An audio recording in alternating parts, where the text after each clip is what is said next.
Hi guys, and welcome to another edition of The Kevin Moore Show, which is sponsored by channeling.com. Now on today's show, I'm about to be joined by my guest, Bernhard Gather. Now, Bernhard will join me on location in Los Angeles. And just to give you a bit of background on Bernhard, he is a very emotionally sensitive person who battled depression throughout his early life. Now, Bernhard grew up in Munich, Germany, and moved to California in 1994 to study drums at Los Angeles. Now, his exploration into rhythm and music became a journey of self-discovery and healing, which led him to spiritual, psychological self-work and the healing arts, practicing yoga, qigong, meditation, dance, psychology, shamanism, as well as various spiritual and ancient esoteric teachings. Now, his personal healing process also inspired him to explore the mysteries and hidden knowledge surrounding our planet and humanity's origins, questioning the roots of what constitutes reality and how social and spiritual conditioning impacts upon our collective and individual search for truth, fulfillment, and happiness in all aspects of life. So enjoy my interview with Bernhard. Well, Bernhard, just thank you so much for joining us today. Thank you, Kevin. Thanks for having me. It's an honor to have you on the show. And just before we start here, just give me a bit of background as to who Bernhard is. So, my name is Bernhard Gunther, and I work as an integrative body worker and energy work, massage, body work. I do a modality called holistic coaching, helping people one-on-one with psychological, spiritual work processing. But I'm also a writer. I write and research about many different topics. Back in the past, from politics to history, uncovering what's really going on, questioning the world as we know it. But then going also into the psychological realm, self-work, embodiment, spiritual work, esoteric work, inner work, right? And then going more into the fringe, right? Into UFO topics, aliens, the hyperdimensional matrix, as I call it. And anything in between, like, my work and what I write about also is a reflection of my own process, so to speak, right? And so it's kind of deeply interwoven, and I kind of have my own personal experiences that I do deeper research to kind of confirm what, I've been going through. And so it's a very organic process, so I never know what will come up next to me, what I've believed in the past 10 years ago, I was wrong, new information, new experiences come in, so I don't get stuck on one thing. I don't take any one teaching or view as a foundation, so to speak. It's more, as I just go along with it, and but the focus of my work is really also especially the inner work, right? Beyond seeking truth outside what's going on in the world, but my own inner process in terms of awakening and realizing myself, deprogramming, healing myself. We all conditioned and wounded to varying degrees. And with that work, I help and support others, right? I speak at various conferences sometimes, I give talks here and there, I host retreats as well, do workshops and webinars, getting more into the deeper inner process. And that kind of sums it up. I mean, the only thing I can add that I never planned on doing this. If somebody would have told me 10 or 15, a bit longer years ago that I would be doing what I'm doing now, I would have laughed him or her in their face. It's kind of tell God your plans, he will laugh at you, so to speak, and even with body work, that's a talent I found later in my life, in my early 30s, late 20s, because originally I came from Germany to the US to study drums and percussion, and that was what I want to do. But within that process of playing drums, of expressing myself creatively, all these emotions came up, and I was still feeling depressed and lonely and not fitting in, so I naturally, out of my suffering, started to question the world. And first I came across actually more psychology, Jungian psychology, shadow work, than yoga and body work and embodiment practices. More the inner work came first before I explored the outer. But this whole process has, truth seeking has always been twofold for me. It's the inner work and the outer work. Studying, questioning, understanding critical thinking, but also going beyond the mind into the body and dealing with our own psychology, emotions, and all of that. And, then kind of my vocation crystallized out of that.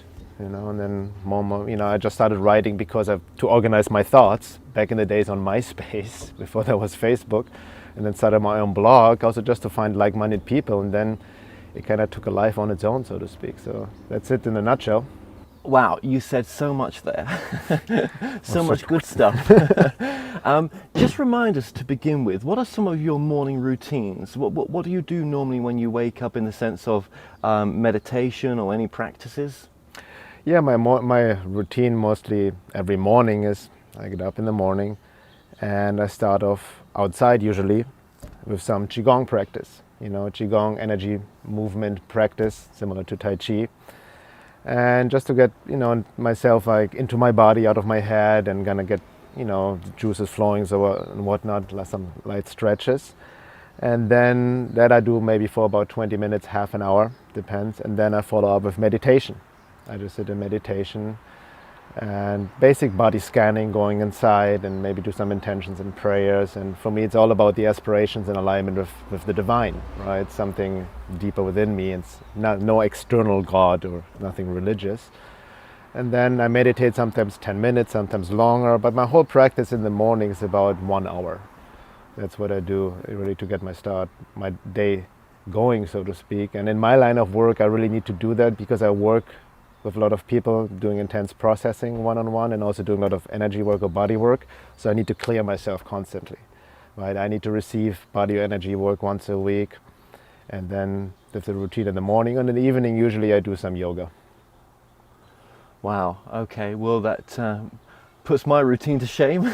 I'll just say well, that. Sometimes I'm slacking too, but yeah. I'm pretty consistent with that.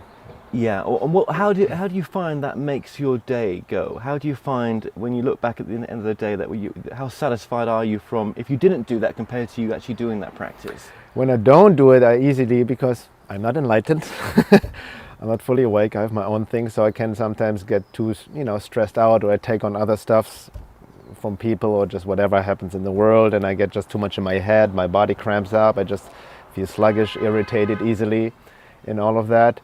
So, with that kind of practice, maybe at the beginning you need some more discipline and willpower, because sometimes you resist to sit still and just want to do it. But now I'm like literally looking forward to it, because it feels like if I don't do it, it's like I haven't brushed my teeth. Something is missing. And, the more I do it, you're really changing, the brain pathways, of your synapses and all of that, and keeps you more embodied, more mindful.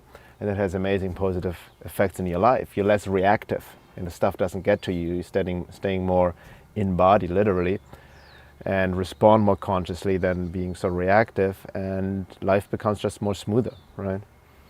Could you find that practice in weightlifting, for example, if you're kind of committed to doing that a lot? I'm sure I have some friends who use weightlifting, that kind of workout, as their spiritual practice, kind of to get more into their body. I would never have a judgment. You need to find your own way, right? For me personally, I haven't seen a gym in 30 years, so I'm not into weightlifting or anything like that. But to each their own. That's why also when I teach, I tell people hey, if you don't like yoga, don't do it. It's not like you have to do it, right? But it needs, some body-mind practice, something that can get into your body, which you also enjoy doing. Could be running. Could be running too, but with a mindset also, obviously not to get too much into work out and look yourself into the mirror all the time, but something more of a self-awareness, how it makes you feel inside, and maybe what emotions you can process at the same time, what comes up. I always find when I do weight training, and I haven't been for a while right now, well, I say a while, maybe 2 weeks, it's a while for me.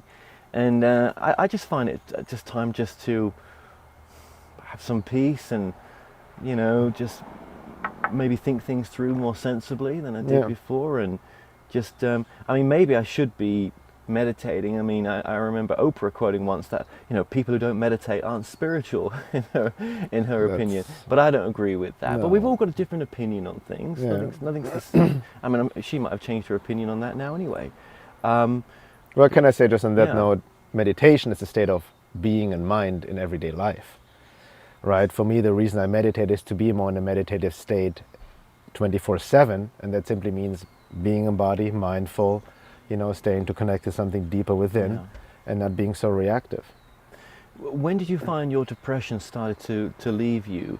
I mean, obviously, when you look back to the person who you were in a depressed state long term, and you probably don't look back too often where because you're here now, this is the present moment.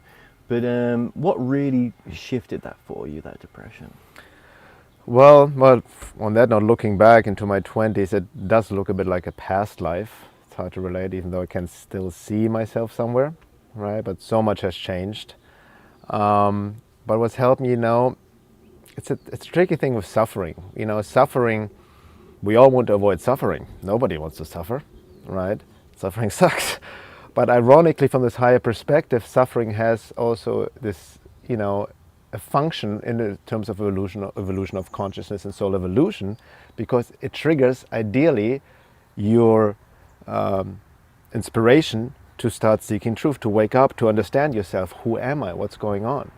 And I remember this one incident that really, I was in the mid-20s, my music thing wasn't really good, going off. I was working a day job, it drained me, and I one day just drove home crying from work. I was in fetal position in my bed and just crying, and all this shit came up. It was intense, and then I realized even suicidal thoughts, and then this voice came to me like, you need to figure yourself out, otherwise you will not make it. It's the end. And that was the call, and I'm like, who am I? What's really going on at a deeper level? I need to understand myself. And then this call put out to the universe, like all of a sudden there's a deeper guidance that comes, right? There's support from supporting forces, divine forces, you can give them names, whatever, but they won't bail you out. It's just through synchronicities and the right teaching or book comes in your life, or teacher or healer, right? And then I remember that day, I went to a bookstore and I saw this book, like that was just there open, literally for me, I felt it. It was Krishnamurti's Freedom from the Known.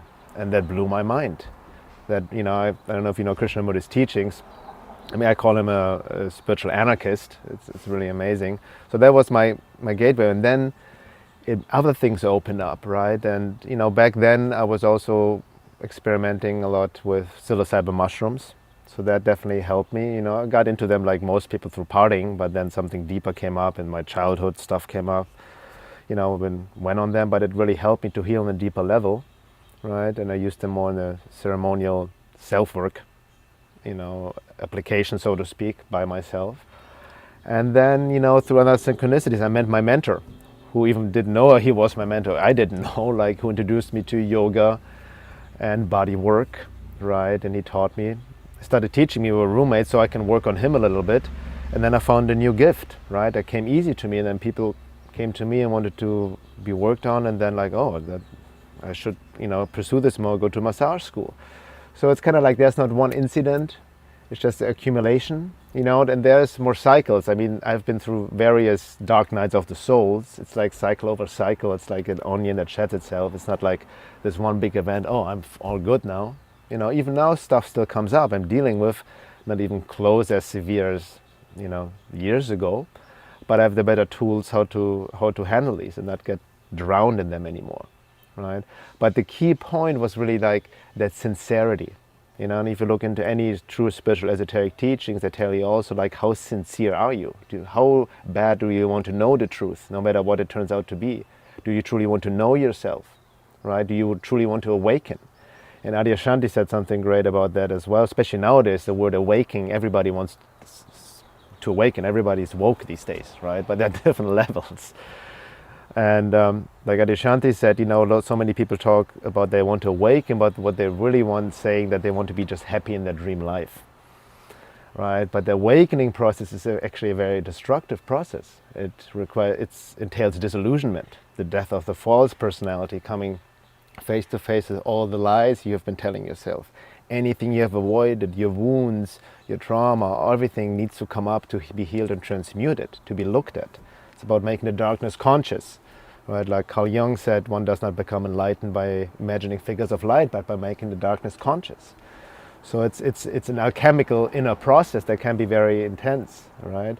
But it is really about, pushing through it in the sense of the only way out is through. And as I said, there is guidance there, if we can perceive it, right? But it's all about learning our own lessons. And we don't get to move on until we have learned certain lessons on a soul level. And these are also each different for us. What One thing I've noticed in my own personal path and I've worked with thousands of people in my bodywork practice and coaching practice over 15 years now, is that what works for one may not work for another. It's very important to understand that we're such unique beings, right? And sometimes we can easily project onto others what works for us, but it's not necessarily the truth. You know, I have to always check myself when I work from others to really be able to meet the other person where he or she is at, so I don't project what may work for me onto the other person, right? And also the advice I give to others, I apply myself first. So it's really important that I walk in integrity and walk my walk, you know. And you know, I gave a talk recently where I pointed out 4 really important attributes, which is humility, integrity, patience, and sincerity, right? Applied to ourselves. Yeah. And sometimes that mind noise gets in there so much, doesn't it? You know, it can be so destructive. The worrying thoughts, the thoughts of, why haven't I made it yet? How can I get to where I want to get? And you know, what is this life for? I mean, we think these thoughts are all just our own, but actually, I think everyone's going through these thoughts, no matter how successful they seem to be sometimes. Yeah, we all have. Everyone is wounded to varying degrees. Everybody has issues, right? And no parents were perfect.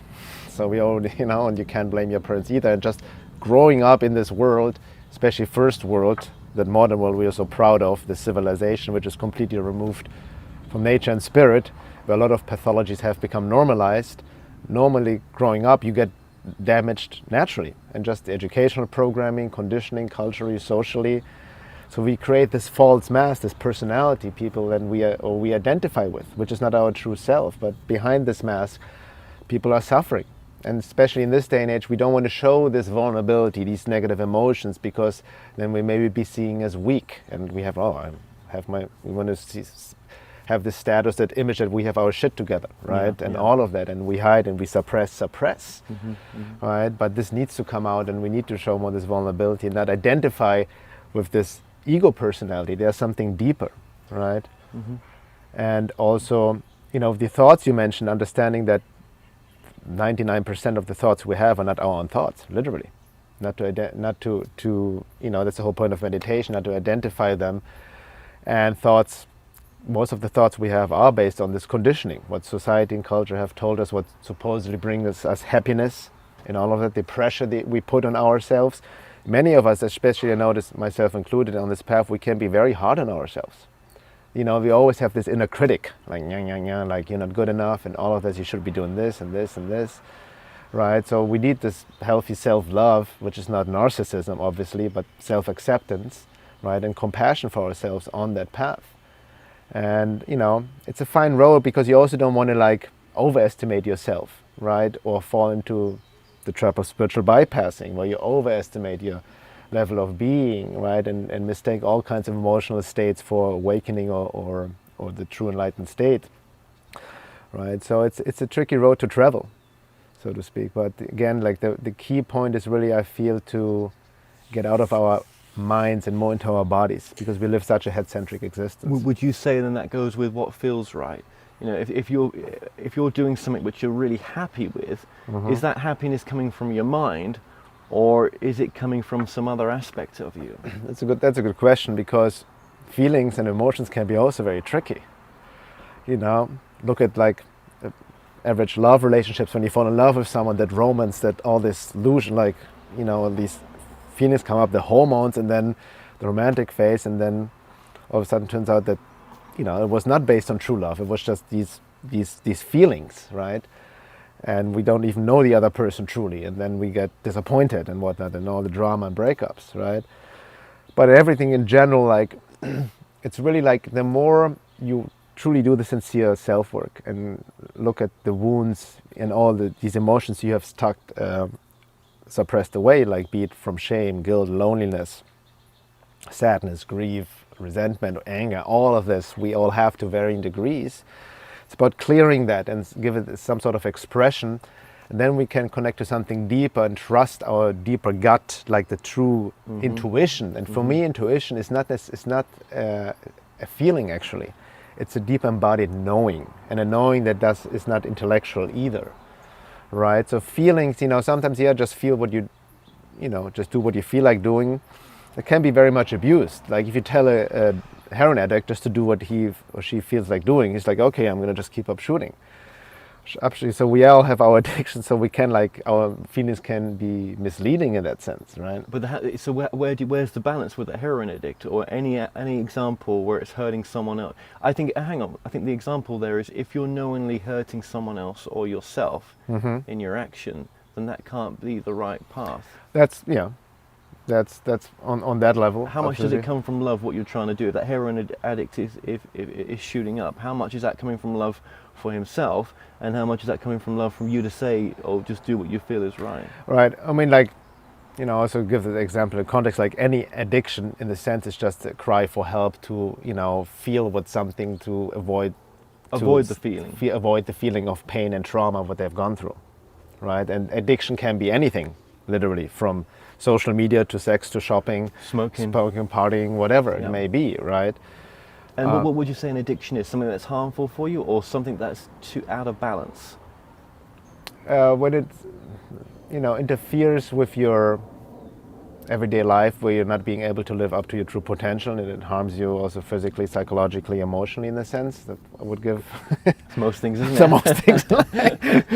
So we all, and everybody's different too. So it's really what works for one may not work for another.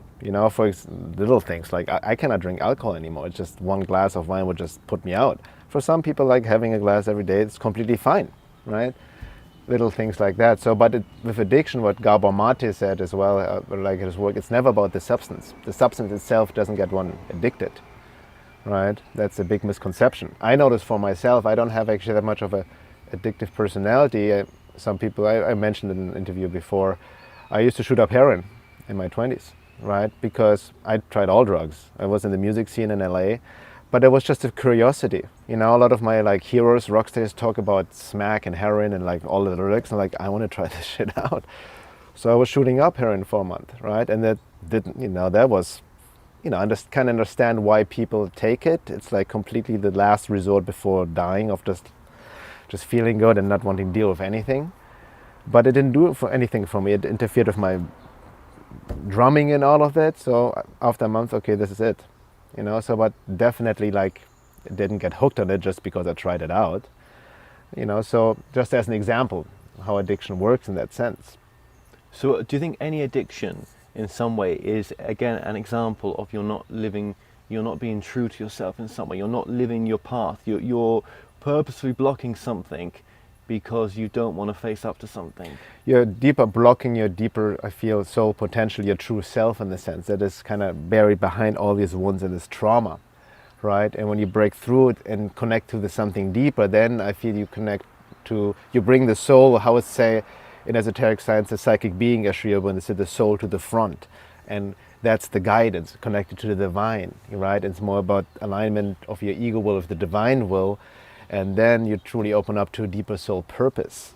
And it's not about you anymore, right? Then the personal will takes a back seat, so to speak, but you align with something higher and you engage more in the river of life, the Tao, right? You're tuned. And that doesn't mean you're going to become a spiritual guru or not at all. Or any of that stuff. You might just become the programmer that you always wanted. Exactly, to that's whatever gives you, the way I see it, it ties into what Joseph Campbell said, follow your bliss. I'm sure you heard of that. But most people don't want to follow their bliss because they're scared of the harm that it's going to cause to others. They may be scared of the consequences of being true to themselves, that they're going to lose people for it, or. Well, then but we need to understand what does it mean to follow your bliss. That's been, I feel, a lot abused in the New Age as well. Follow your bliss doesn't mean just doing whatever you feel like doing in this very moment. It could be, but there's something deeper, a deeper call. It relates to a calling, and vocation relates to answering the call, something deeper. And the way I like to, give an analogy is similar.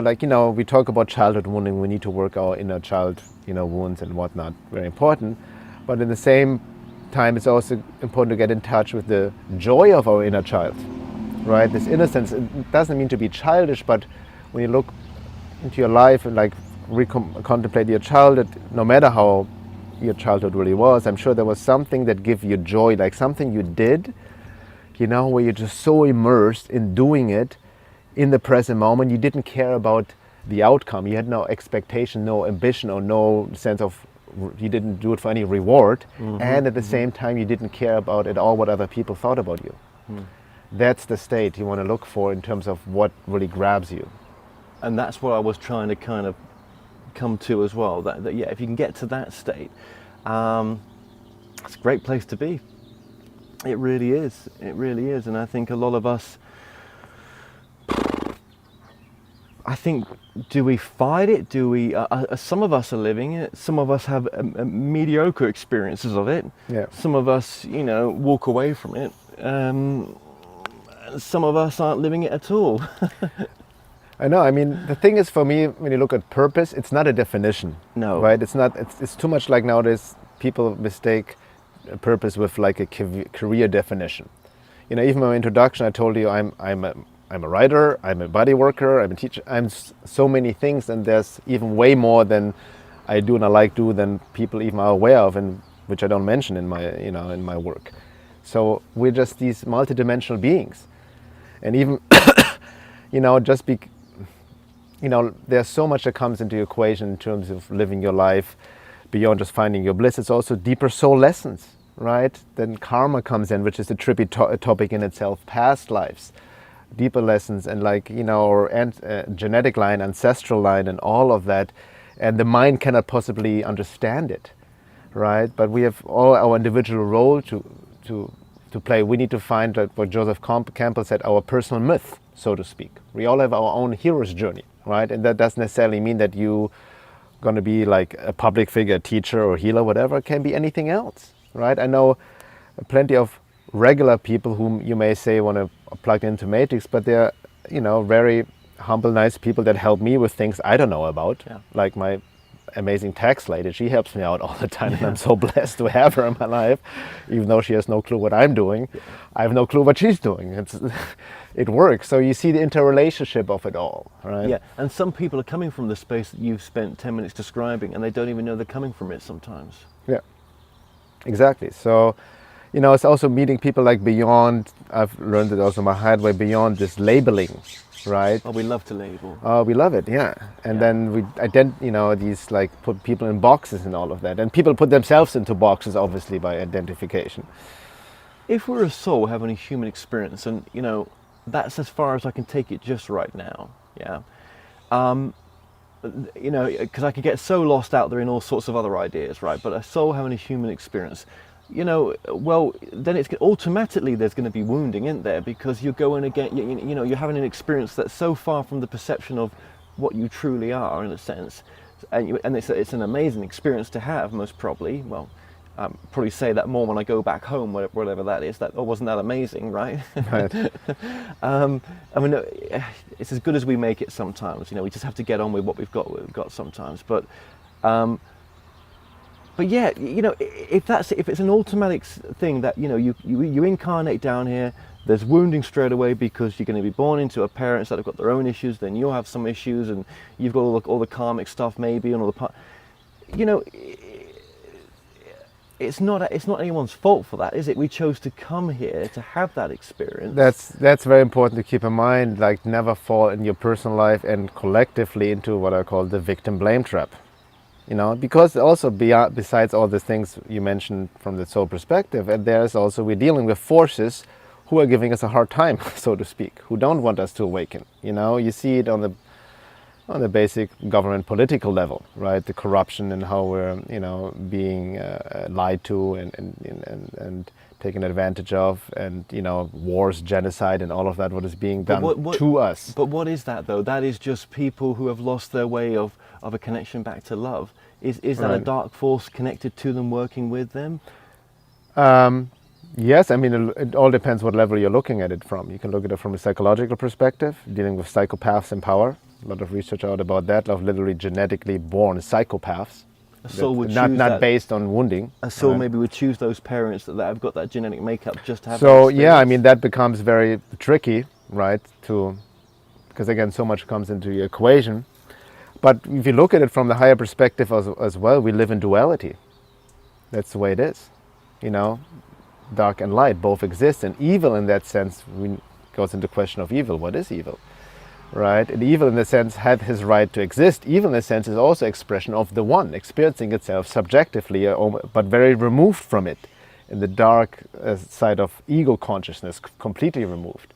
But it can never be separated, which you see in the yin and yang side, right? You remember the black and white, but you see the black dot in the white and the white dot in the black.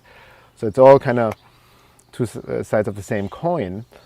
And so we're playing this play of duality, and we see the duality within us, right? All of it. And it's sometimes people get trapped on, what Plato would say, fighting shadows on the wall, right? Of trying to get rid of the other side, trying to get rid of evil. But it's not going to happen. The deeper spiritual work is essentially to transcend duality, to become in a different state of being and see how everything has its place, that there's actually no error in creation. Which doesn't mean to just sit in the cave and gaze on your navel and just whatever, deny it. And it's very hard to put into words. It's a different state of being where you also don't deny evil or justify it in a sense, right? Or just let things happen. But it's finding your place in the cosmic scheme, so to speak, right? And understanding higher laws, occult laws, and and then you go a bit deeper, and also understanding with 7 billion people on this planet, we are one, but we are not all the same. And there's no judgment. There are different levels of being, different levels of soul development, right? And some people are not ready for this higher work. It depends on if the soul is ripe or not. So that's the bigger picture, keeping in mind. I feel it's very important with regards to our personal work or view of the world. What's your so do you in your work, do you believe or do you feel that there are dark energies out there working with other people? Yes, I've definitely experienced it through direct experience, and it's almost like I feel it's a byproduct, a natural byproduct. You come face to face with these forces if you're sincere in your inner work, in terms of esoteric work, not a psychological work. And if you study all various ancient esoteric teachings, they all talk about the same force that keeps humanity asleep, keeps humanity at a certain frequency, and that we are essentially not on top of the food chain, but being these entities or forces feed off of a certain frequency, like consciousness is in food. We're not talking about physical substance, obviously, right? And what they feed off of is this ego, survival, fear-based, separative consciousness, and all the negative emotions come with it: hate, anger, revenge, bullying, and lower states of consciousness, sexual pathologies, lust, greed is what these entities feed off of and want to create within us by working through us, through suggesting thoughts and through us and locking into us. And if you look again into various esoteric teachings, the Gnostics called them the archons, right? You see in the Sufis and the Jing, or you see it in esoteric Christianity, the general law that resides over humanity and keeps humanity in its place. You see it in Hermeticism, the Lords of Destiny, or Sri Aurobindo's in Integral Yoga, the occult hostile forces. So various teachings, or in the Native American tradition, Wetiko, right? The alien virus, or Castaneda's work, the predator. So they all talk about the same forces, some invisible, non-physical, hyperdimensional force that resides over people and works through us in various ways, injecting into our being, giving thought injections. But they also have their teaching function. They have the cosmic function, because again, when you're attacked by these forces, they can only tag you in or attack you where you have your blind spots, weaknesses and wounds, like cracks in your arm and whatnot. So, and all esoteric teachings talk about the same thing, that they have this teaching function because they highlight new issues, so you can utilize them as teachers, so to speak, instead of blaming them, which a lot of people fall into, right? But naturally, and the way these attacks come, you need to also develop what Sri Aurobindo talks about, for example, yogic consciousness, to be able to perceive these forces directly, because that's not something science, mainstream science, five sensory science will ever be able to prove. Like, people look for proof, like invisible forces, but it requires a state of being, a level of being, to perceive them directly. And perceiving them directly doesn't necessarily mean that you see them visually, energetically. Maybe some clairvoyants do, I know some people who do, but it's more beyond five senses, like more sixth sensory cognition, being very sensitive. There's something else coming from the outside, sensing or working through people, working through you right now. It's a level of being, right, that will establish itself naturally if you sincerely engage in this esoteric inner work, right? But then you start to see the world very differently, and there's almost this disillusionment happens, similar to, obviously, The Matrix is one of the film. It gives a great example when Neo finally wakes up in those plugging on these tubes and see this feeding ground of humans, right? That's an extreme, amazing, close analogy to what's going on of how humanity is being farmed for the soul frequency. How many people would you say that you come across that have attachments on? Is it very low? I think the more I dive deeper in it, in terms of work with people, my own inner process, I think everyone to varying degrees is influenced by these forces or attached by one or multiple. Like, the only way to really be sovereign in that sense is this higher, true, awakened, enlightened state where you're on such a level of frequency, of level of being and love, where they simply cannot come in. Being in love with yourself. Love, like this higher cosmic, this almost enlightened state of love, this unconditional, like that frequency, right? Yeah. And do you think most people, when they commit an atrocious act of murder, that they had a choice whether to do it or not? They still have a choice, but there could be a number of things going on there, and one of them could be some sort of attachment or possession in that case. Even like for me, my theory in that sense is like, especially psychopaths, full-blown psychopaths are fully possessed by an entity, draconian, demonic, working through them, so to speak, right?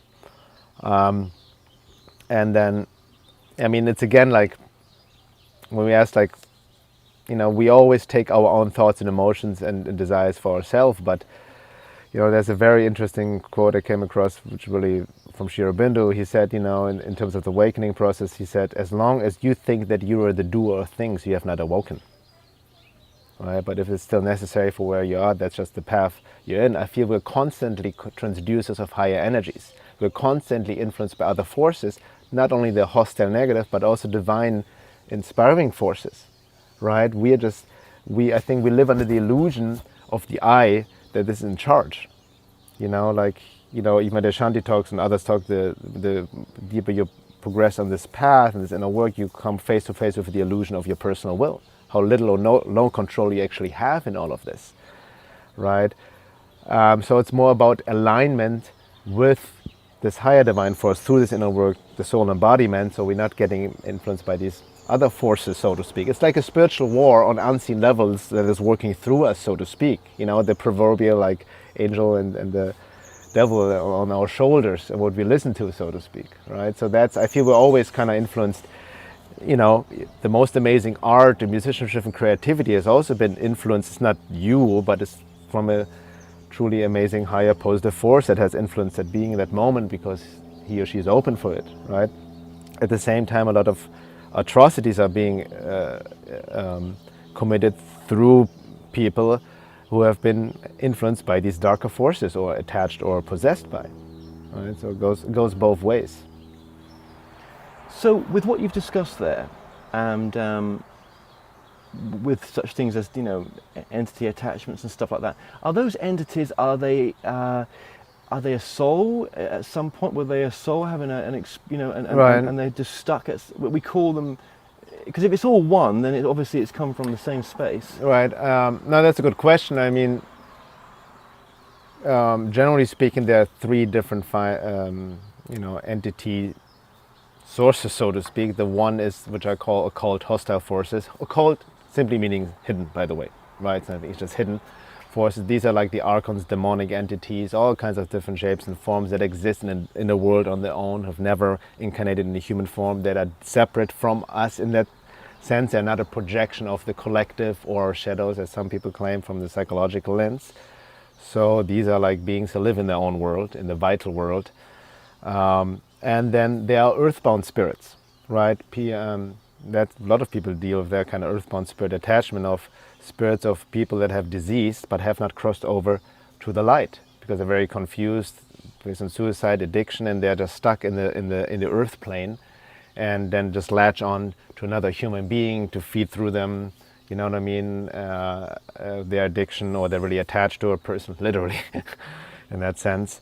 And that needs to, you know, Dr. William Baldwin's work talks a lot about that, spiritual releasement therapy and these earthbound spirits. And then the third category, I would say, aliens, in that sense, the classical gray reptilian insectoids, right, who also live in a separate category, so to speak. But all of them can, excuse me, can influence us in these detrimental ways, right? So these are like essentially these hidden forces. I don't get too hung up on what kind of the way they look and shape or races, you know, because in the non-physical hyperdimensional realm, they're also shapeshifters. They can appear as you would like them to appear. I mean, that ties into the whole big topic, the UFO phenomenon, that in the New Age, and like, you know, there are a lot of distortions there and over entities and beings who can appear as saviors, but are actually negative entities are posing as positive ones, imposter spirits. It happens a lot, right? Especially you see it in the New Age UFO community of all kinds of beings claiming to save humanity, right? That's a red flag there already. Or you see a lot of it in a channeling community as well. You never know what's coming from. And good disinformation is always truth mixed with lies. It can even be a high amount of truth, but then the lies mix in as well to divert, to distort the message, so to speak. So sometimes not that clear cut. And why would something do that, to distort the message? Why would they come in with some truth and then just to use some distortion there as well? Is it just a bit of fun?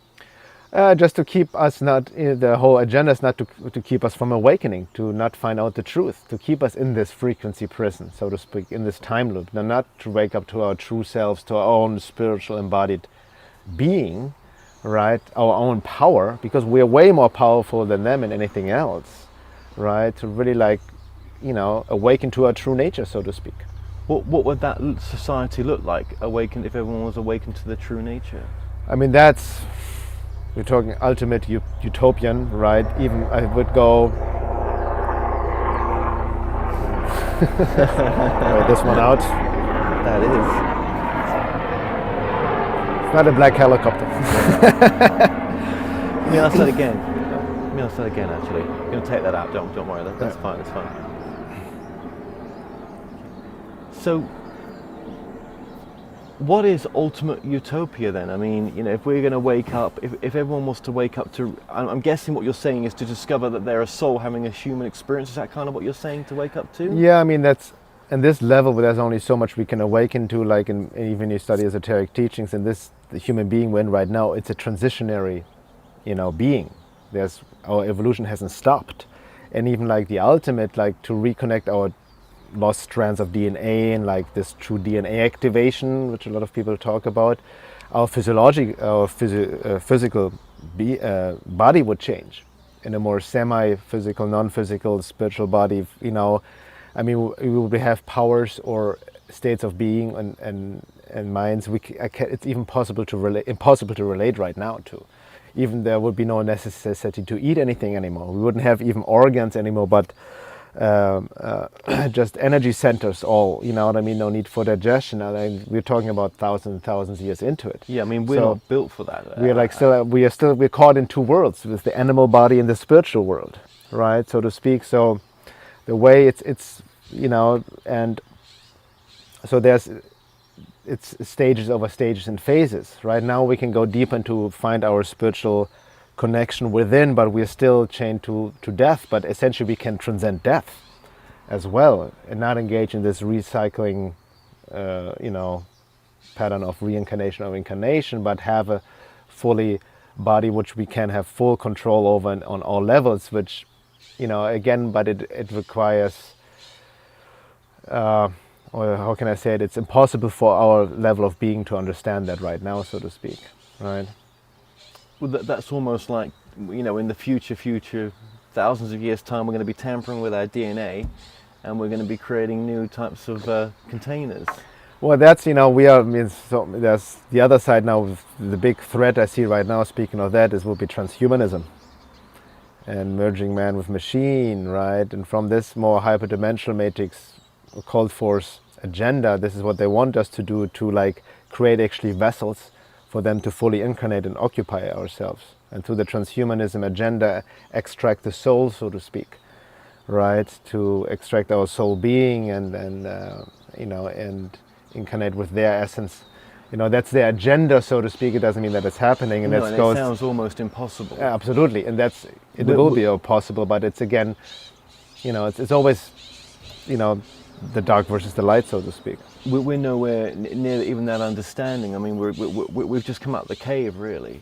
I mean, that's what. On that note, I feel when you talk about awakening, or spiritual, or level of consciousness, I think on a spiritual level of our true potential, who we truly are, we haven't even graduated kindergarten yet. No, I mean, if I was just to go out on the street right now and try not to meet someone that's spiritual, right? And just try to interact with someone, that's maybe non-religious or or whatever, and there's a lot out there, and they would just poo-poo this whole subject. They would say, well, no, I'm not a soul having a human experience. I'm part. Science tells me, that I'm here for so long, and I'm if you ask them, well, where does your consciousness come from? How are you aware of the I am? How are you aware of yourself right now? Or to be aware that you're aware? Where does that come? That's when the observer, that's the deeper, that's the ultimate question, who am I? And the observer becomes the observed. I mean, that's where language loses its meaning too. It's like the Tao that can be named is not the Tao, or the mistake of, mistaking the finger pointing at the moon for the moon. Right? Language is like, it's a state of being, and the people who say this, I don't know if you saw it, they're actually speaking the truth in their experience, right? Yeah. You cannot convince somebody. I mean, that's another thing. You cannot convince people. I'm not trying to convince anyone, I cannot give you a scientific explanation for that. I'm not interested in that either, right? Because that's the most often this, because nowadays in our culture anyways, the intellect, IQ, is so worshipped, right? At the expense of emotional intelligence and level of being. But level of being is part of it, to understand these higher states of, literally to experience them, right? And then you have true knowledge, gnosis, which goes beyond the mind. You're tapped into something higher. Yeah, and that almost gets into that conversation of, well, what is it to be a spiritual person compared to what I was before? And is it the devoidance of anything? Should I stop everything I was doing before? No, that's a misconception. I feel like, that's the old saying, Zen saying, before enlightened, chop water, drink, carry water, chop wood, carry water, and after enlightened, chop wood, carry water. So, people believe, and I used to, once you're in awakening, everything will be just fine, and you're just blissful state all the time, and you're gonna, just ascend, but no, it's like, I explain, it's you're still here, and you're actually more engaged in life, but it's a different state of being, and you're not trying to escape anything. You just see that everything has its place. You see a deeper reality. You see a deeper intelligence, something higher, this divine that is like in charge here, right? Which is nothing outside ourselves. It's not this religious God that is punishing whatsoever. There's something deeper, and you realize you're just this transducer of higher energies, like a vessel for the divine. And this is a state the mind cannot perceive it. And sometimes even quote-unquote regular people can perceive it, when you're in the zone. As an artist, for example, or something just happened, just like flow with it, go with it. That's almost in that alignment, right? But it's very, very hard to like, put into words. And also, like, you cannot force people to wake up, right? You cannot push this information on other people, so to speak. I've let go of this a long time ago. I used to, trying to, like, we all in our well-meaning intent, wake up, we need to wake up to the truth, what's going on. But it's actually, from an esoteric perspective, a violation of free will. You can only give if it's asked for, or if somebody asks sincerely. It's about respecting free will, and everybody will come to this more awakening process in their own time, so to speak. But I always say to people, if people don't wake up to the idea that you're more than your body, more than your mind, what's the difference in their life versus your life? What do you mean difference? Well, what's the quality of life difference? I mean, we're all going to cross over. We're all going to go back to our birthday suit, aren't we? Eventually, when we do cross over. When we die? Yeah, you know. Well, I don't know if like that's always I feel the assumption that when we die everything will be fine, we're feeling great again. I don't think that's necessarily true, right? I think there's just different levels, and there's, you know, even the afterlife, a lot can go wrong, so to speak. That's why you look at the mystery teaching, the Egyptian mystery book of life or the Tibetan book of life. The whole life was, or esoteric work is to prepare the soul, you know, so the soul knows where to go after the moment of death. For example, I mean, just on that note. But it's not making itself clear in this moment here that well, is it? No, because we know it's ironic too, because, you know, any fear we have, really, most people, we all are afraid of something, even unconsciously, is based on the fear of death, right? Yeah. But the irony in the sense is like, even with our like modern world, and we're so smart, intelligent, we still haven't figured out death, right? No, it's the one thing we've all got in common. In common, but everybody wants to avoid and not look at, and is deeply afraid of. It's kind of interesting, right? Just to point that out. Some of us want to die. Some of us want it, you know. But sometimes, like, there's even from a shamanic, esoteric perspective, it's contemplating on death and knowing that the moment you're born, you live on borrowed time. So it sharpens your mind of what I'm really, you don't want to waste time and just have a quality life, not in terms, but really like in terms of essence and being, right? And going to your question, like what is different, like it all comes on this, you know, from an esoteric perspective, it's even said you can have the most successful life from this, like, let's say, official culture matrix perspective of having an amazing job that gives you money, fame, have a family life and all of this in happy matrix terms, but you at the same time could have not progressed or learned on a soul esoteric level at all, right? And on a soul evolutionary level. So these outside accomplishments we feel we have here in this 3D life doesn't really say much about your soul evolution. The soul cares more what you have learned on the soul level, the deeper emotion level, like psychosomatic level, on a deeper spiritual level, these lessons, if they have learned or not. And from a soul level, there's also no such thing as good or bad experience. No. This is the judgment we make. There's only experience, right? Yeah. What am I trying to say here? I think the hardest thing for some people is when there's no proof. Wherever we came from, it's never going to make itself known. It's almost like if it does that, it's game up for our free will, and so many other aspects of it. Yeah, but I'm just not passionate enough right now to say, oh, it's definitely true. I've lost my passion to say that I know for sure that I'm going to go to wherever I'm going to go to. Yeah. All I have is right now. Yeah. And am I going to get too absorbed in? So if you're going to get too absorbed in where we're going to and to work on things here for that transitioning, what are we got to do? I mean. Is it how many hours is that going to take out of our time? See, well, you know, that's in terms of proof. Like it's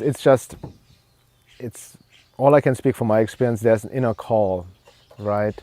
There's an inner experience that drives me and pushes me. That is, I feel, it's beyond me, who I think I am. There's something else pushing, and I see this looking back in my life, this unseen force, and I mean from a positive perspective that has guided me and pushed me, and you know, like that I need to align myself with, right? And that's just my experience, and I'm, in a sense, it's really hard. I cannot prove it from you, like whatever that force is from any scientific perspective, right? And there's just an inner experience.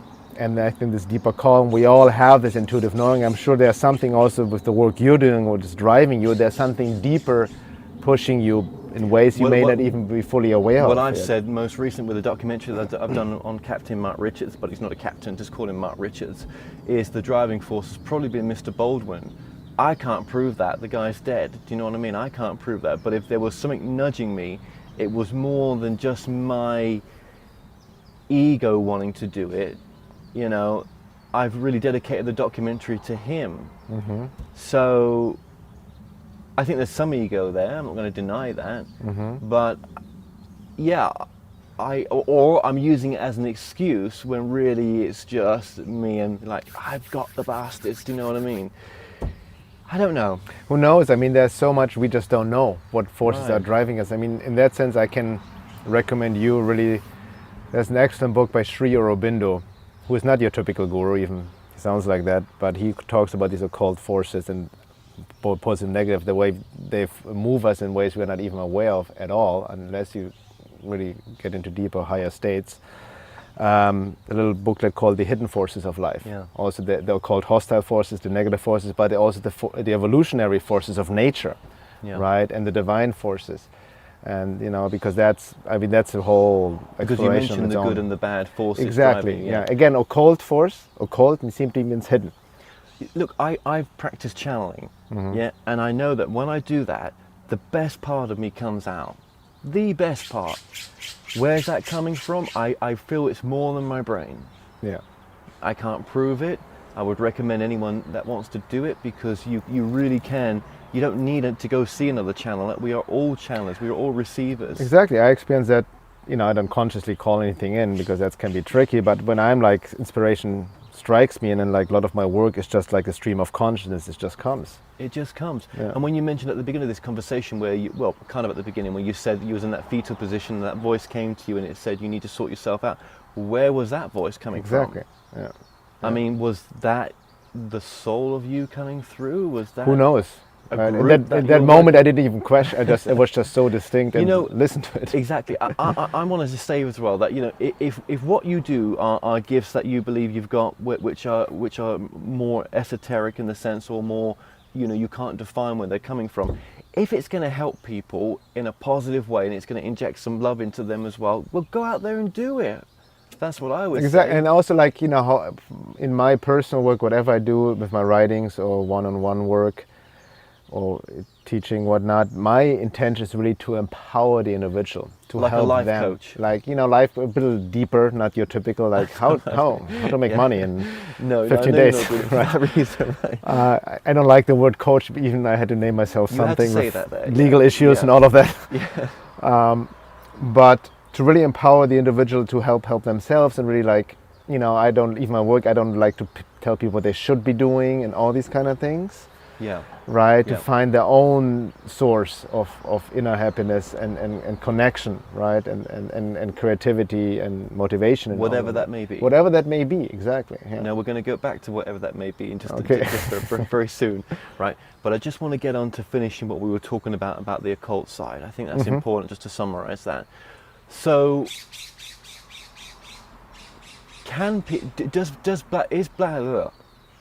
is black magic real to you? Would you say? Yes. How would you define black magic now?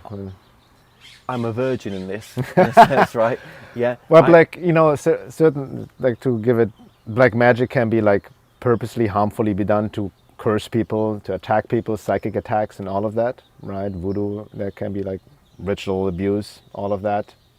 But there's also involuntarily black magic, which people engage in. We see a lot, especially in the New Age arena, so to speak, when people engage in all kinds of ceremonies, calling in beings, entities, ascended masters, right, which actually most often what is known in esoteric science as a trap of agreement.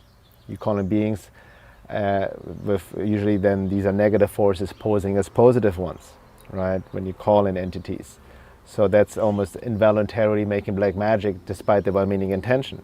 You can engage in black magic and make the Faustian pact with the devil with manifestation rituals. Oh, I want to have a success, I want to have money, I want to have a car, and all of that, with that greedy, egoistic consciousness, right? And then these forces, these so-called negative forces, will help you, but you're literally giving a price for that. You're making a pact with the devil. It's called a trap of agreement, and this has repercussions on a soul level, right? So again, there are different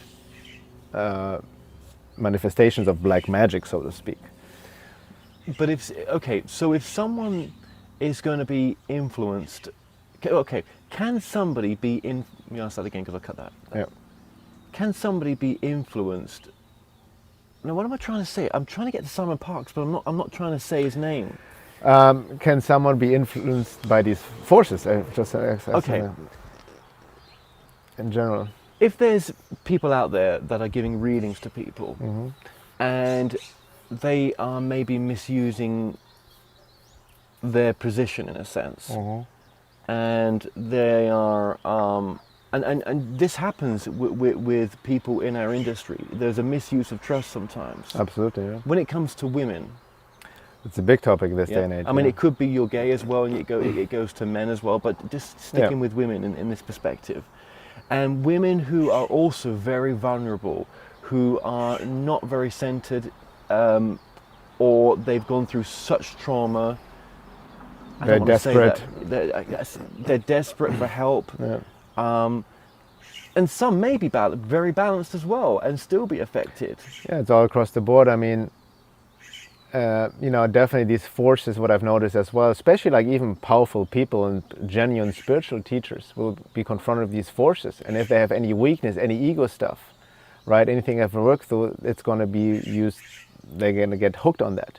And then especially when they see or have a lot of admiration, right, and they fall in the trap of superiority or feed of the worship they're getting from their followers, then that's how these dark force entities even influence them even more and more, and can even take them over, right? Really? And really work through them and to feed off of that power trip, so to speak.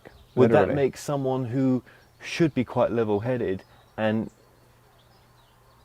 well, it's difficult to put in words, but could be coming from a different perspective on the work they're doing, and actually they're coming across as a complete lunatic in what they're supporting? What do you mean? Can I give an Kerry example? Cassidy. Oh. Without saying that. Sorry. Sorry. Yeah. No, I'll ask that again. What you just said there is just profound. It really is, because that reminds me of some of the. See, even people in the UFO community, I do still call them spiritual teachers in a sense, because they are mixing consciousness in with the kind of UFO subjects, and it is very close. Even you've mentioned a lot to do with that subject as well, and I see them as being teachers in a sense, and when they are supporting such ridiculous stuff, right? You have to think to yourself, have they lost the plot? Are they being paid to put this disinformation out? Or is something attached to them that's not very, very helpful for them and for the people listening? On that note, I feel a lot of it is what I call hyperdimensional COINTELPRO, hyperdimensional counterintelligence programs by these occult forces that reign over humanity. And a lot of disinformation is like, especially a lot of whistleblowers out there, so to speak, and all of them, I'm not throwing out the baby with the bathwater. There might some truth they speak here and there. But I feel a lot of them are unconsciously spreading disinformation. That are aware of it. They may even believe it themselves. Because you have to understand, on that level, there can be false memories implants, right, so to speak. Where would they come from? From these forces, etheric. Yeah, I mean, this whole MyLab stuff, exactly. I don't buy that. There's another, that's a rabbit hole in itself, and it's very sketchy, right? And, so I feel a lot of, you have to understand how COINTELPRO works in general, the whole psychology of counterintelligence, right? That there are people being put in a certain position to spread this information, right? For me, a true whistleblower, would have it not that easy to get to the public. So anyways, and get these interviews without repercussion. Well, look at Snowden. Yes, that's a big red flag for me, in a sense. Like Snowden, if he would be such a threat, he wouldn't be just that easily able to hide in Russia and whatnot. But still, he is hiding. But he's hiding, exactly, yeah. So but I'm talking more like on the fringe, like that whistleblowers on that level and relating space these programs, super space and these the hyperdimensional matrix and these forces, how they operate. But they also, that's why, again, bring to what we talked at the beginning. That's why I feel this path. I mentioned the inner and outer work. The inner work is so important. The inner work, your own shit. That's where they tag into your own blind spots. Your own wounds, your own desires, your ego aspects. If that was healed, you wouldn't be. You would be subjected. You get into it because you'd be a bit more grounded. More grounded, more humility, right? And so maybe some people who are a bit more grounded with looking at that subject have actually not gone through some of the wounding that other people have that are watching that stuff. Maybe they've gone through a bit more wounding to believe it so readily, or they're just a bit more susceptible. Because I don't want to. Because what makes the hundreds of thousands of people buy into this stuff?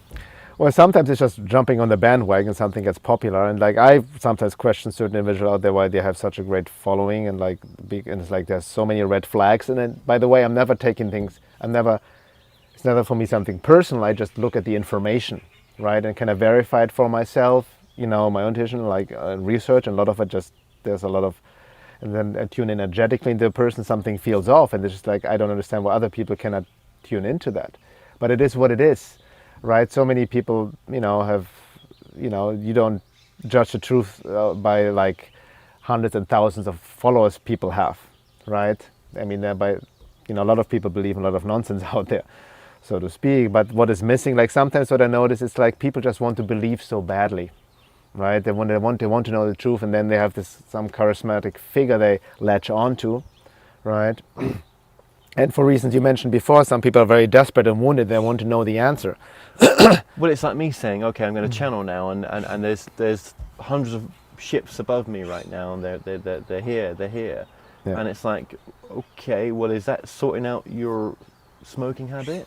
Well, that's like it helps people, like it's like a buffer. It's like helps them to calm and like give them like a sense of something else there, and always this externalization of everything. It's always externalization. Yeah. And it's like, okay, if some teaching is going to come from something like Cryon, for example, as an example only, right? That okay, so it's a separate entity, and it's something that's out there, right? Alien, whatever you want to call it, right? But it's always, Cryon's only ever about the moment now, here now, not about getting lost into, something else is going to save us kind of thing. Yeah, that's a big red flag. Anything that says that here other forces, the savior program, that's the Matrix program. Always that something outside of ourselves will save us or take care of ourselves. But what sort of entity is attaching to a person, or entities? Why would those entities be allowed to attach to people for us to be so misled as a society sometimes? What do you mean allowed by? Well, who? if I'm a channeler, or no, if I'm a secret space program whistleblower, I've lowered my immunity in a sense. I've done some awful things, and I've lowered my vibration, so I've allowed things to come in now. To be, so I'm now got some attachments, and it feels right what's coming to me. I'm almost like a channeler. Do you know what I mean? Right. But I'm just channeling nonsense, not positive stuff. Why is those attachments allowed to come onto that person? Well, they just come in just by the function of they find an entry point. So they right? find something on the same vibration. So it's all frequency, right? If you already like little things like head-centric, if there's a body-mind split, right? You're not fully embodied. There's already a crack in the aura and can come in. Any blind, so they hook on into our shadow aspect, blind spots, But wounds. if we've got guides and stuff like that, why aren't the guides? The guides, because like if you look, that's a good point, looking at true positive forces, right? I never call in spirit guides, I never do it. But I know I have them. I know actually when I do my body work, I've worked on some very sensitive, clairvoyant individuals, and they individually, independently told me that I have these blue guardians, supporting me in my work, and I know I tap into something is happening, but I don't call them. I know they're there. So a true higher force, positive force, by definition, is higher evolved than we are on a higher state of being. They understand occult, esoteric laws, higher laws, the law of free will. They will never interfere with anything with us, even if we suffer deeply or something happens, or these occult forces attach. If they see this is a lesson we need to go through from a soul perspective to learn the lesson ourselves. It's the lesson from a soul perspective, probably. They won't bail us out. Similar, like you can give a real example with parents and a kid. You teach a kid to ride a bike, you hold it, but sometimes you need the bike go and it will hurt itself a couple of times until it gets it. So it may be the case that that we agreed that if we go down the path of what we go down to, that we are opening ourselves up to certain things, and on our soul path that could happen, and it does for some people, and it's our free will then to come to the conclusion that attachment, or where I am at right now, forget attachments because we may not even be into that type of subject, but where I'm at isn't the most positive for me and those people around me. Can I come from a lower loving perspective? It's your lesson to learn to free will, to not get manipulated, to understand, to look deeper beyond appearances, to see the unseen, to be able to be discerning, right? And that requires a certain level of being, requires also, I don't want to demonize the mind, requires basic understanding of critical thinking.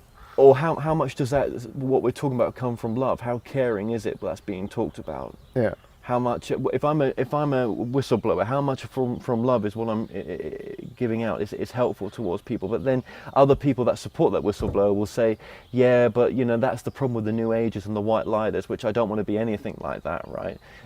They don't want to face the dark.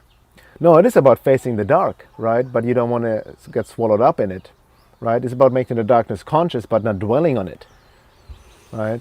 We need it for wholeness within and without. I mean, if you look at my work, I spoke on quite some disturbing topics, right? But I'm not getting attached to it. I'm not, especially you can get lost in the rabbit hole nowadays, right? And people just focus more on sensationalism rather than like, okay, what are we truly here about? It's about seeking truth, but the mind will never fully understand what is going on the matrix level, understanding what is the aim. The aim is to awaken to our true nature, to transcend this matrix.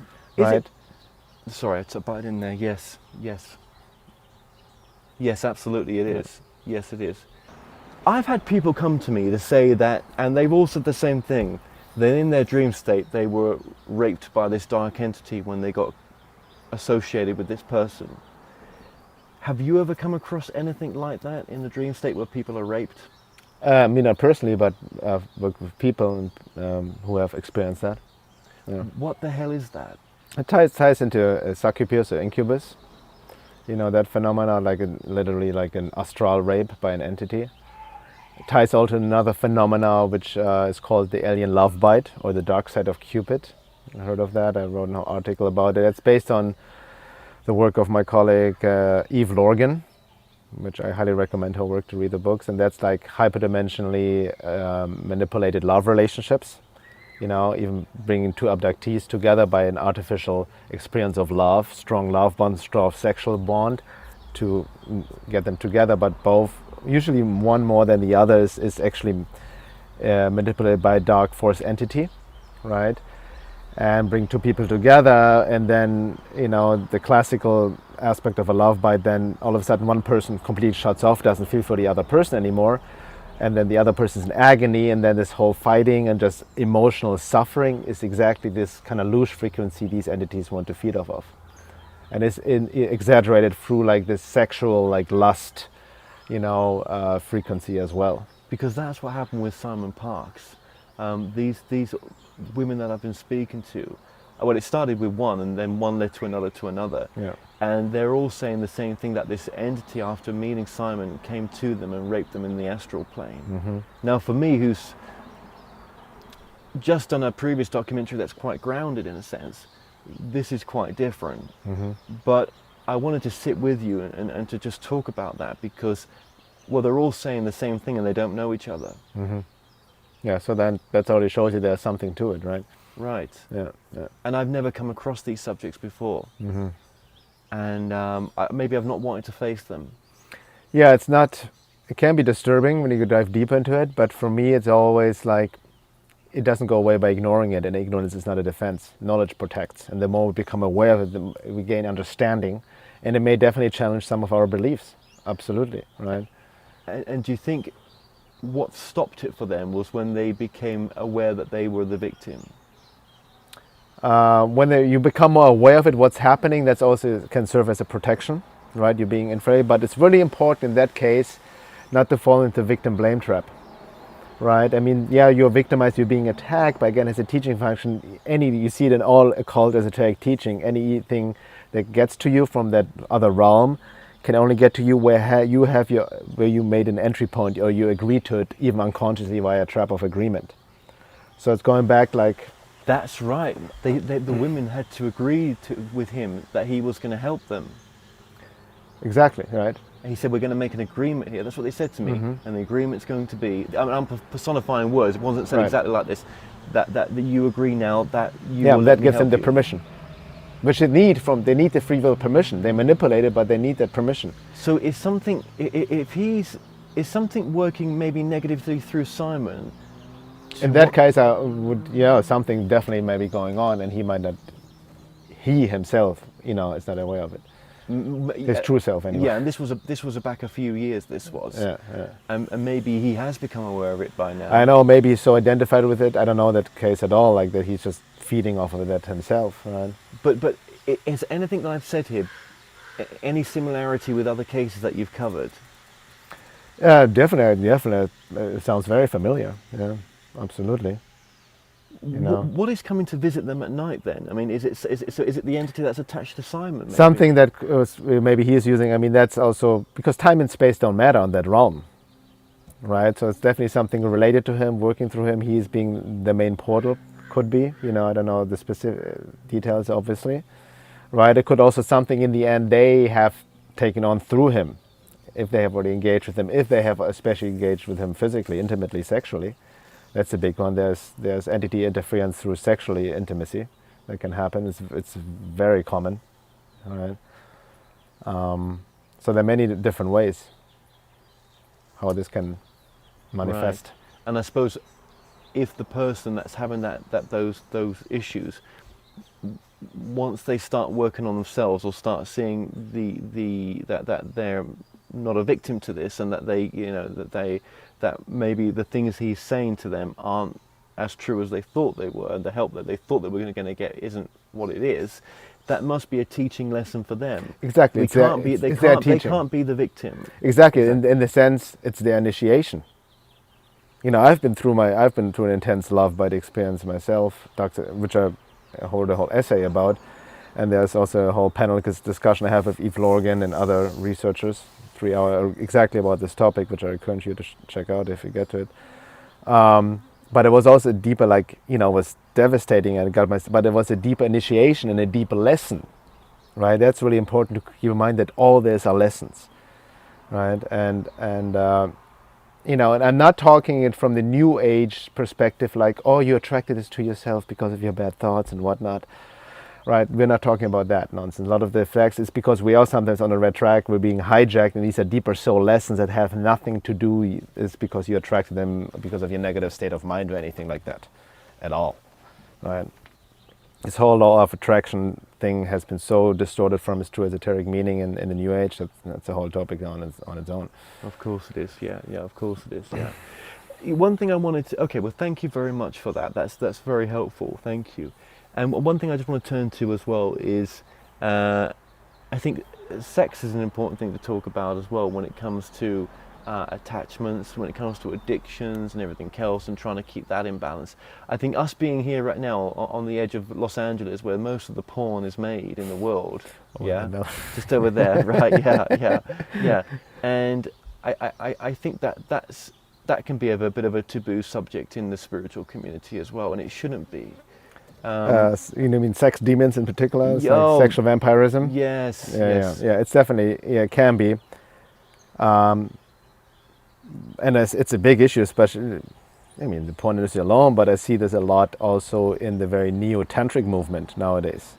Well, that's an upcoming movement, the tantric movement. Yeah, that's like there's a lot of these sexual vampirism happening in these communities as well, and it's just being spiritualized, you know, and that's a lot of people also getting stuck in the sexual illusion and orgasmic experiences rather than understanding it's about transmuting it to a high level of being, and then they spiritualize or justify their sex addiction in spiritual terms.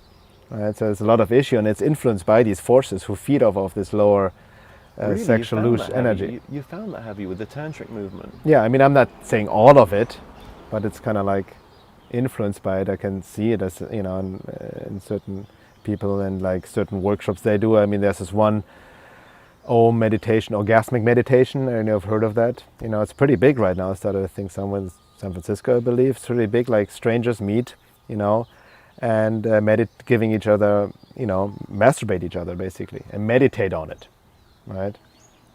And I'm not denying like the whole point of sexual healing, how orgasm can be very healing and all of that.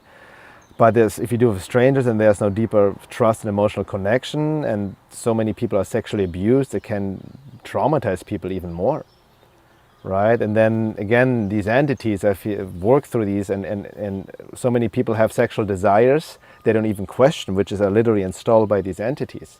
We never question our sexual desires. Most people who are not engaged in deeper inner work, oh, I'm sexual today, I feel horny, and so I need to get laid or jerk off, basically.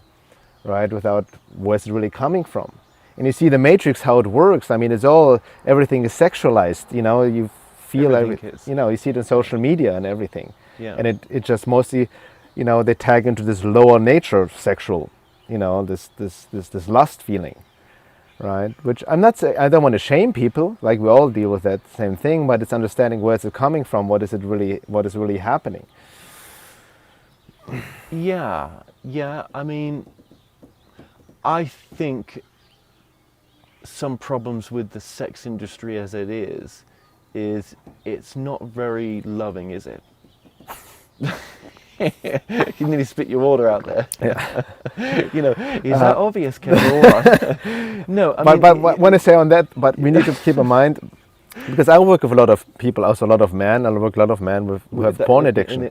Right. And I'm really humbled that for them it takes a lot of vulnerable strength and courage to talk about it. Yeah, because everybody's watching some I've watched porn. porn before as well. So it's not, but it's understanding not to shame people, understanding with porn is evil, bad. Yeah, but it's still just a symptom.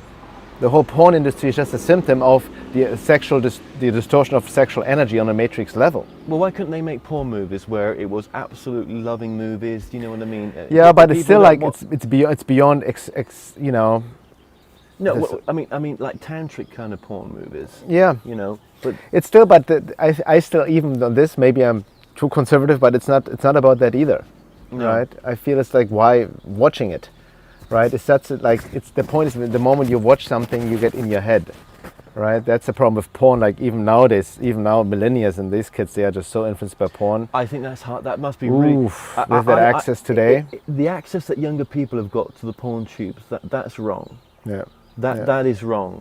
I mean, that's by design too, but my point is it's just such an emotional, energetic connection that we need to get out of the body to have the full sexual experience, the full, amazing, orgasmic, higher consciousness experience and healing potential beautiful sex can have, but there needs to be a strong emotional love bond, right, between two individuals. Well, the industry's not going to have that. That's not so. But even look at everyday relationship. How people. We're talking about that deeper level of connection. Not many people have that.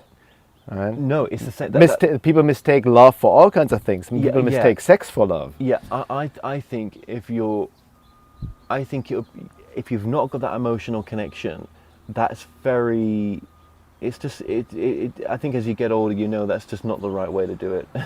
Yeah, especially when you get older, right? Yeah, I mean, I mean, you get to a point where without that emotional connection, it's just nothing there. It just becomes very robotic. It's the same. Yeah, and when I bet you if ever I did anything with the porn industry in the sense of like a documentary or something like that, I bet if I got to speak to someone, I bet they would say, that with more of an emotional connection, it's much more fun. But I think in the porn industry, if you do that kind of job, you actually have to cut this off because it will be too much. I think so. With so many camera people around you and everything else. And then so many partners. That's again, like having sex is such an intense, energetic exchange. Having multiple partners, you take on other people's energy the moment you have sexual interaction with them, especially intercourse. You're taking stuff on all the time. Yeah. Right? Yeah. Their stuff, on many levels. So that's what people understand. You can protect yourself with safe sex, with condoms, but there are still other STDs, sexually transmitted demons, so to speak, right? Yeah. Other energies. Doesn't have to be a full-on possession, but we can, Well, if someone was watching this and they're working in the industry, how would they protect themselves from something like that? Question why you're in this? I can tell people what they should be doing, right? But with that, and industry is like, what is your true intention, aim in life to begin with, right? Look at your whole life. Maybe they just love the sex. Love the sex. If you love sex, maybe then there are other ways to. What part of sex are people then attached to? Is it like this orgasmic animalistic experience? It could be for someone. That's fine. I'm not judging. Like even with the porn industry, I have no issues with it in the sense of like I'm not like watching it or for it, but it is what it is, right? It's part of, again, remember, everything has its place. It's, you know, Yeah, it's part. Yeah, everything's got its right, place. so to yeah, speak. Yeah, So it's just yeah. like, you know, what Yeah. people are drawn to, like, as long, again, like, it doesn't hurt another human being, like, do what you need to do, right? But again, there are different levels of being. Soul lessons, I cannot even tell people what they should or shouldn't do. So that's why I would not able Sure. to answer that question. No, right? absolutely. It's just, you know, with your work in the sexual healing and being so close to that industry, it's you know. Well, you know, that, speaking of LA, and so it's a very interesting place here too, because you have like almost the whole Babylonian matrix side, right? Like deep, like money, fame, sex, literally. But there's also strong spiritual, like something else, like Very the strong Mecca. spiritual thing, yeah. And especially, I have to say, Topanga Canyon here has a very, you know, it's a very high energy place. Beautiful. The Native Americans used to live here, so I'm a little bit in a bubble here, so to speak. Yeah, yeah. I think if what you're doing you're enjoying, and what you're doing it's something you really want to do, I'm not going to judge someone as well for being in the porn industry. I'm going to go back to that. I'm really not. Yeah. I'm not. But it does make you think with some of the examples that you've given. There are. But then, how do you choose anything in life without saying, "Oh, I better not do this because they might get some demonic attachment"? No, to but it goes back to the original question, like, the original question what we explored before, like like I mentioned, we are constantly influenced by forces out of our awareness. Do we protect ourselves? Before we protect ourselves, we need to understand, have knowledge of it, and the protection is through the inner work. That's the whole point of esoteric work, the inner esoteric work, which all starts with basic psychological work, basic inner, that's the great work, in order to raise your level to higher being, to wake up, to transcend these influences, so we're not subjected to them So when anymore. I've said to myself in a bit of a meditation, right, there's anything negative attached to me, go away now, or in the name of Christ, go away now. And they're probably thinking, what a loser, he's got no chance. That's a nice try, I would say, but yeah, they're saying no chance. It really just comes from the inner work of balancing, bringing things back into balance. Well, speak on that, I mean, that's a huge topic. I get a lot of questions. I mean, I've addressed it in other interviews and my articles, but I'm actually currently working on a webinar. It's going to be, it's going to be a live event, and I'll record it. It will be available as well in early November. And it's called Occult Forces of Hyperdimensions, Entity Attachments and Interferences, Keys to Discernment, Protection and Clearing. So I laid all my work over the past 15 years on this topic, including my own experiences. I do more research. I go back after and put hundreds of hours into it. It's 121 slides so far. So I'm laying all of this out. Wow, that's so good. And as it's still a summary, but for people to give it, because I see, especially since this topic has become so popular, there's a lot of nonsense out there again as well. I see, and I'm not claiming the one who knows it all, has figured it all out, but this is just, here's something I think will help people. What makes a good spiritual teacher for you? What are the key signs for a good spiritual teacher? Which goes back what I mentioned before, humility, integrity, and sincerity. What if you can't even approach them? That's already what do you mean by approach? Well, you've got to pay to go to their conferences, but you yeah, it depends. I mean, there's nothing wrong with money. I'm not saying that. Yeah. I mean, just talking to them? Yeah, I mean, Eckhart Tolle, you're never going to get near him. Okay, that's fucking high level mainstream, so, that's, with my kind of work, I will never reach that level. If I would, then I have done something wrong. That's a red flag. So you think he shows some red flags? No, he plays his part, with his power of now and thing, but there's a lot of, you don't come to that level if you're talking about occult hostile forces and psychopaths ruling the world. No. Yeah, so... No, because some mainstreams aren't, outlets aren't ready for that. Yeah, that's fine. I'm not judging that. Yeah. Not yet. We're still here, remember, but not yet. Yeah. Now with approaching people, even I've become very busy and I have a body of work. There's a lot of people can check out, and I get a lot of emails and messages. People want to talk to me, and I cannot, out of time reasons, And also energetically, I help so many people. I need to take care of myself. I need to make boundaries. And even with my coaching or healing services, you know, so many people want to ask me questions. I was, you know, always do my best, but Takes time though, doesn't some it? time and then energy and some. But okay, I need to there needs to be an energy exchange, right? Like, you know, this is my fee, and then we can go deeper process, and then shows your sincerity, how deep you want to go.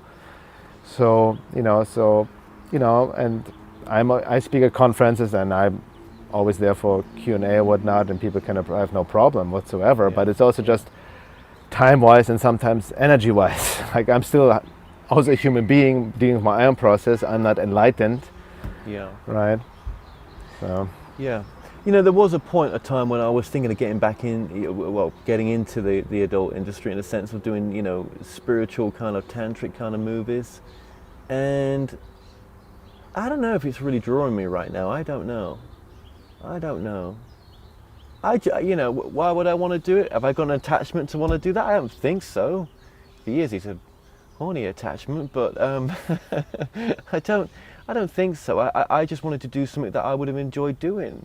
yeah. You know, I love the female form and everything else. Do you know what I mean? I'm not, you know, but is it something I want to really put my effort into completely? I don't know. It was just, I thought tantric was a really cool thing for people, but maybe I didn't have the thinking quite right on it, and that's why it probably never happened. Well, it really comes down in regardless what everybody. It's all free will, right? I don't judge people what they do, but the question is, what is your true aim and intention in life, on the bigger picture perspective, rather than just enjoy this. You know, when I say this, for example, me personally speaking, Yeah. it's just me. My intention, like, I want to know truth. I want to wake up. I want to be of service.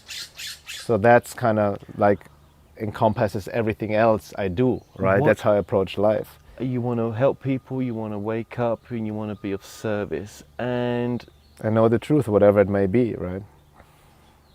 I can't answer that for myself. Do you know that? I see that. I do a workshop around that, actually, ironically. I'm so. Yeah, that's a good question to ask. What we actually want truly in life from this deeper, besides just fleeting. Oh, I enjoy doing this. I want to do this and this. What do we want on a deeper thing?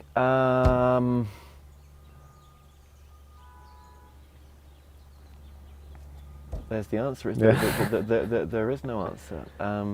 I think if I can get through the day and enjoy the day, I think that's good enough for me. Sometimes. Yeah, that's fine. I'm not saying that everybody has to I need to know. No, it's just something. But here's the thing: to contemplate the on. paradox of that is, when you do something you enjoy, even if you've not gone out there to do it for the biggest scale and you've done it for yourself, actually it always goes out to the biggest scale. Exactly, but you know, that's the tricky thing is enjoy. What do you mean by enjoy? You know what I mean? Like there's something to get off on what you're doing. It's golf, but then people get off on selfies and the narcissism. Oh, enjoy this, and then post on Facebook and get the dopamine hits. I'm not judging it in the sense there's something wrong, but it's just a very different frequency. It's a different frequency. They honestly do. My ex was just like that. Yeah, but what part of them is enjoying that? Who is the I enjoying that? Does it have to be an attachment? What do you mean have to be an Well, are we going to go to the idea that it's an attachment on them, or are we going to go to the idea that it's a soul that's enjoying that? It could either way. It could be either way. Yeah. It could be either way. I'm going to go the way it's the soul. The soul is narcissistic. I don't think the soul is that narcissistic. A cut down version with wearing a spacesuit like this might be. Okay, I mean, I don't know. Yeah, I don't know. I really don't know. Yeah, my intention is just to give what, who are we? What part of this? I think what's beautiful about what you do is that you know what you want. And you're knowing what you want, coming from such a helpful space of wanting to help others, and that belief, that's what you've got. You've got belief in what you're doing. That belief just carries it all the way forward. It's true, but like I mentioned before, it's almost like it's not up to quote unquote me. There's something else, in the sense of the divine, in the sense of which it's my deeper, what I feel I've came here to go, and this kind of has crystallized itself over the years, which I told you I wasn't even aware of. Like I mentioned before, I never planned this as a career. Really. It's not like, oh, I'm going to do this now and be a writer and this and that. It kind of there was something deeper that manifested in this path and kind of pushes and pulls me and aligns me with something. and it's deeply fulfilling on that level, but it's deeper than on a more soul fulfillment rather than like an ego fulfillment, right? I saw that with David Wilcock when he was on the main stage at Contact in the Desert. No matter what he was saying, and as much as I didn't agree with everything, he believed in it. I know he does. Yeah. Well, whatever's maybe working with him to Right. have that belief, there could be something working with him, right? Yeah. I would say there is. Yeah. I would say he's channeling more of it than he thinks, and I question where that channeling is coming from sometimes. But my point of an example of him, and maybe I shouldn't mention him, right, because it's a great example, sorry to do that, right? But it's that belief. I saw that belief in him, and I was like, shit, look what belief does. Yeah, I kind of speak for him because I have my own issues with his work, not him personally. Yeah, me too. It's not belief. It's not a belief. Belief is something can be true or not. Like, it's hard for me to put into words because, again, I'm not. Okay, so I've got the wrong end of the stick here. It's not belief. This is actually you're being guided by something that's something you. inner, something deeper within me, and it's not an entity or anything like that. There's something just like. Are you attached? Do you have an attachment? I don't think Hope it's currently. positive. I have done a lot of work. I don't think currently. Who knows? That's Maybe okay, something I else don't is think happening right now. No, I'm sure it's. You seem to be coming from a lot of love. I'm sure it's very positive. Sorry, I didn't mean to butt in there. No, that's fine.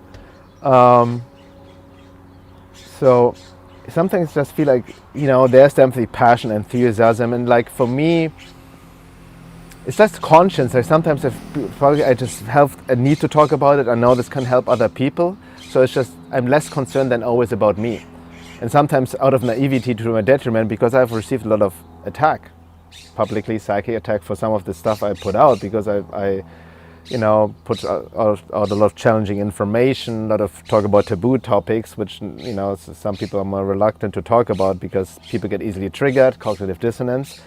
But fear in that sense has never come into place because just conscience came just like this needs to be said, right? This needs to be put out.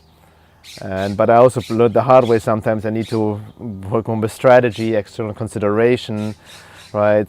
Do my inner work and not be just that kind of revolutionary. I had my romantic revolutionary phase back in the days a bit, right? It's funny, isn't it? When back in the day when I had a software company, I honestly thought, that having that regiment, 9 to 5 job, doing what I was doing, I loved it. I really enjoyed what I did. I loved it so much, right? And I did quite well from it. And then when it all collapsed, I didn't know which way to turn. And that's when I got into this line of work, when I went to university as a mature student. And ever since then, life's made no sense. Yeah. Welcome to the club. Right. Yeah. But what makes sense is I am privileged to be able to have this conversation with you to share to others. Yeah. And I might suggest maybe that there's something else deeper driving you to do the work you're doing, what you shared me before on your quest, so to speak. I think it's beyond what you even think you know right now. I think so. I think that's true because I can totally agree with that, and it's quite a happy path doing that, but I don't understand it, and I don't understand how it's even gone into that direction. And what we're talking about here is actually, really looking at some of the people in our industry and asking the questions: have we done our research on them? Yeah. Who are these people with that have these high callings, and are they credible? Yeah, I think, as a given, nobody has the whole truth and picture. No. Right? Myself included. Sometimes I also don't agree with myself anymore. That's okay. Because I look back, I'm like, okay, I was off. I don't have a problem admitting to it. There was, because as I mentioned before, it's a process, right? Mm-hmm. It also reflects my personal process, and I'm not enlightened, no omniscient. But you do come from love. And it's my intention anyway, but I still sometimes can get triggered and say the wrong things here and there, but I can own it, mostly comes up in relationship anyway. That's great. So for it's a whole it's teaching function. Yeah. But I have a very loving and amazing partner, so that helps with it as well, to get the mirroring and feedback, right? So, but yeah, it's about this deeper intention, right? I want to come from a place of love, but then what is true love? It's not just this, an etiquette and being nice. Love is sometimes also forceful, right? To stand up for truth. Yes. That's also can come from love. A big no, stating your boundary, is also a place of love. It's not always yes, anything goes. No, that's a good point to add in here as well. And I don't mean it to sound like that. I mean, when I say you come from love, I just know your teachings are caring. What you're teaching is caring. And if, like you say, if it doesn't always come from a positive side of love, that's what is not love. What is not God? Yeah, exactly. So from that. But God, I don't think. If I am having this conversation with God right now, an aspect of it, and so are you. But I don't think, as a more aware aspect of God in this moment, that we would want to go out there and deceive people. Right. Exactly. That's why, again, for me, integrity is most important. Right, and can see how easily even my path, as my work has become more quote-unquote popular over the years, not even close related to some other figures in that industry, which, by the way, I don't like this word, and truth movement either, because I don't fit in anywhere. No. I'm just me, and I don't like to attach myself to any movement or community, really, right? Yeah. But I can see how easily, like the matrix, even these forces like the interference come through temptation, when the money comes in and the fame, right, and like the greed and all of that, and then ego takes over, right? And I need to check my integrity. I've been invited to certain events and conferences in the past, or even festivals. They would pay me well and everything, but it didn't feel right. I felt like this is not aligned with who I am. This is not.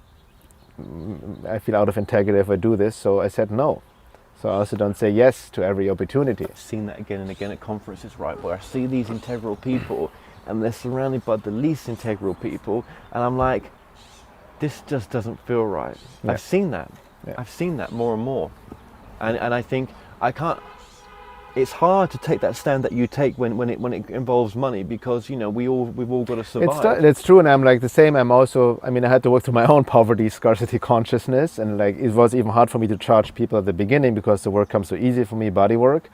But also I want to create abundance without greed. I want to moving with my girlfriend at some point, we want to have a bigger house, we want to work together. So there's something I want to create abundance with my work, because I love doing it. But there's a fine line then, is stepping into the greed aspect, right? When you forget why you're doing what you're doing, and then you change your work because you reach more people, right? Just to get more. But my last name's Moore, and I think greed is good. Wasn't it that money film, Wall Street? No. Look, I'm not from a rich background at all, and doing this work, I've actually got no income barely coming in, and it really pisses me off a lot of times, and that's why I just feel like walking away from it most times. But I keep going because something else is pushing us. But then there's going to be, at the same time, I'm like, oh man, what? You know what? I just let go of it sometimes. I let the monkey noise go. I try not to compare myself to where my friends are with their own homes and everything else, with a good wage coming in and all that good stuff. And I just have to just walk away from it, and in my head, not anywhere else. I might be in a car when that thing's going off. You made a good point. This is the most our monkey mind in these thought injections. It's monkey noise. You won't be able to support a partner. They're not going to want to come to you. You've got no money for that.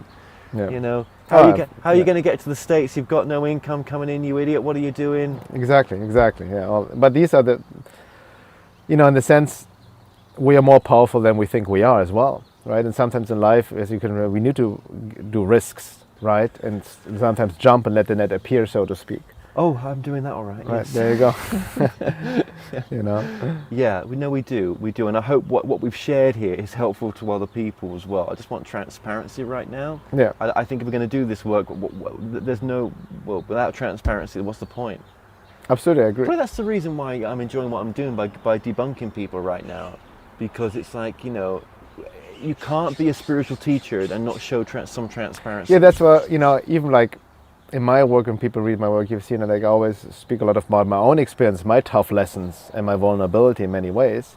To a degree, I feel there still needs to be, there's transparency needed, but also I need my sacred space for my own process. Yeah, I mean, we're not going to put the camera on when you're in the shower and stuff like that, or making love. But you have a good point, especially like, what I hear from other very prolific researchers out there. I want to hear their process, their pitfalls, their lessons, instead of like always like telling. You know, it's when I went to see Neil Donald Walsh, you know, not see him, but to interview him a few times, and I've told people off camera this. I mean, he can be a very hard man off camera, and I've met people that used to work for him, and they say he's awful.